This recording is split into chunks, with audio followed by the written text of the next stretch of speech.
Paul, you should just conduct this interview. But he's right. Katie joins us now. Katie, thanks for coming on the show. Hi, thank you so much for having me.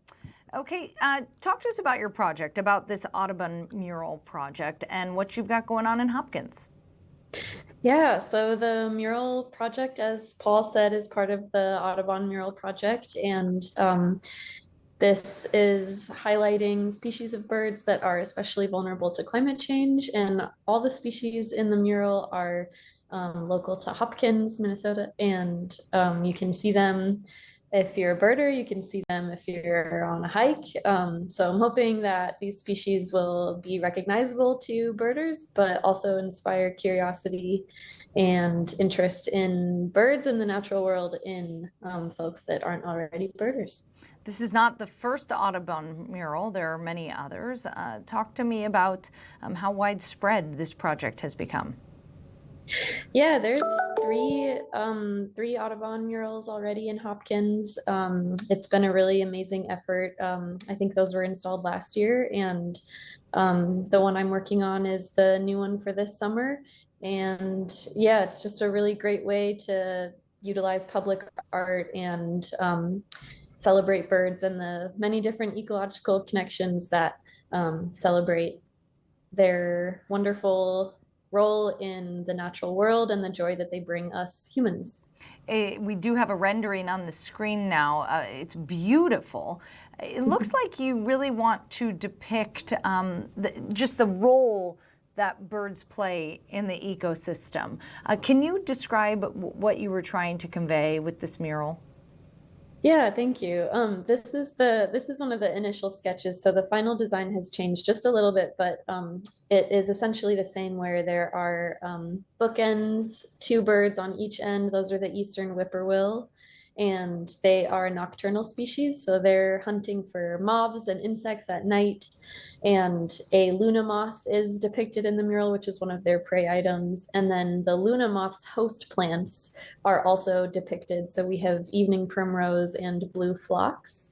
And then in the center is a wood thrush, which is another local species. And they're eating a winterberry. And the winterberry hosts the Hobomuk skipper. So the moth and butterfly and plant and birds are all interconnected through food webs and just the very wonderful, complex and balanced and resilient web that is the natural world. Wow, so interconnected. Katie, I'm going to jump in here because you can probably tell from my introduction that I'm quite excited about this project, not only because I'm an animal lover, but also because I do live in Hopkins. I'm really curious. What I think is really special about this particular project and the murals that exist all over the world now, I think it's something like 142 murals around the world to raise awareness for these birds that are at risk. They're not just your typical birds that we see. You know, when you think of Minnesota and you think of the bird life that we have here, loons, a bald eagle, they're not the stereotypical ones. What goes into picking these like gems that need to be highlighted? Yeah, thanks, Paul. That's a great question. I chose these species from the list of highly vulnerable species to climate change that the Audubon identified. And personally, I have not seen a whippoorwill myself, but I love them and wanted to paint them. And when I saw that that was one on the list, that I just had to do it. So nice painting it twice. And then the wood thrush, the one in the center, is one of my favorite birds. So yeah, the list was already provided by the Audubon Society as birds that are especially vulnerable. And of course, all birds are worthy of celebration and public art, but the story behind the mural, the Audubon mural project, is specifically related to these species that are more sensitive than others. And then to take it down the art path of this, how are the artists chosen? How are they selected? Because we do have all this, I've got some pictures here of some of the other pieces that we've seen, that you can see if you head downtown in Hopkins. You know, here we have one that I just think is a stunning piece. But this wasn't painted by you. This is a different artist, is that correct? Right, yes. I believe this is by Kada Golan. I'm not sure if I'm pronouncing their last name right, but they're a Minnesota-based muralist. I'm based in Denver, so this project that I'm doing right now was a public call. And I'm not sure how many applicants there were, but there were 3 finalists that were chosen to create a design, and then a committee voted on it, and that's how I ended up out here. I'm not sure how these other artists were selected. If it was the same process, I'm not sure. Yeah, this is another one. I love this one. This one's on 11th Street in Maine. Let's see. I think that was by Audrey Carver, and then this one is by Adam Turman. Katie, I'm curious, how long will it take you to complete a mural of this size? I get the sense that you have done this before. Yes, I have done this before. I'm very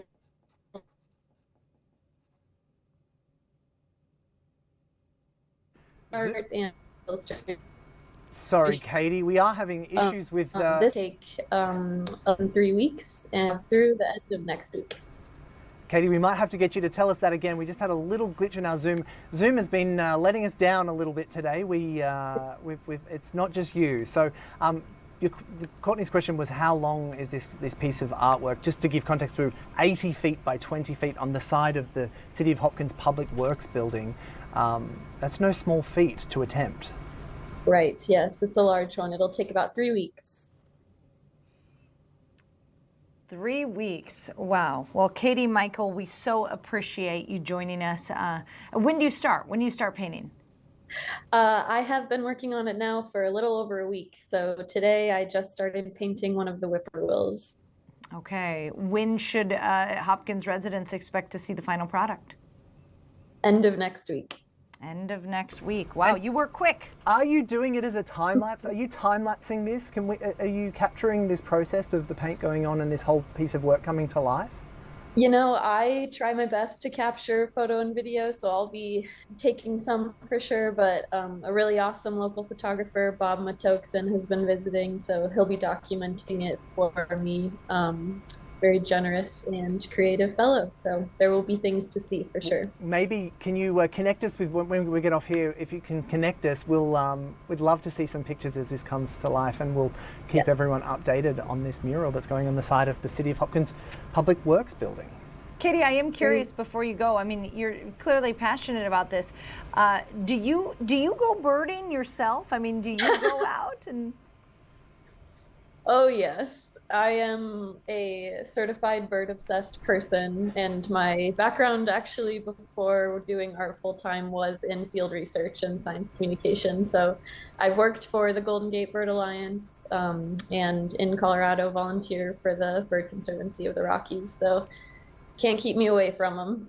Courtney, have you hit that point in your life yet where you become obsessed with birds? Listen, let me tell you, I actually have I have this wonderful book that I bought the kids. It's called Birds of Minnesota, and it's for kids. It's a great book. I recommend it to everyone. And I think they make them for every state, but they separate it by color so my kids can go, oh, I saw a bluebird, I'm gonna go look, and they find it. And we have a feeder right outside the window where we eat our meals.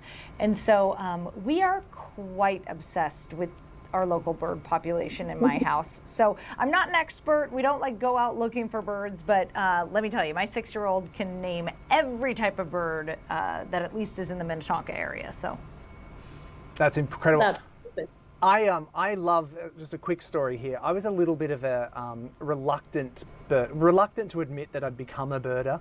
I'd love to travel, take photos of animals and things. And when we moved into our new house, I was joking with my wife that, you know, I'm never going to become a birder. I'm never going to become obsessed with going out and taking photos of birds. And she's like, we should print some of your photos to put up around the house so that we can see, you know, you've gone to that effort to take these photos.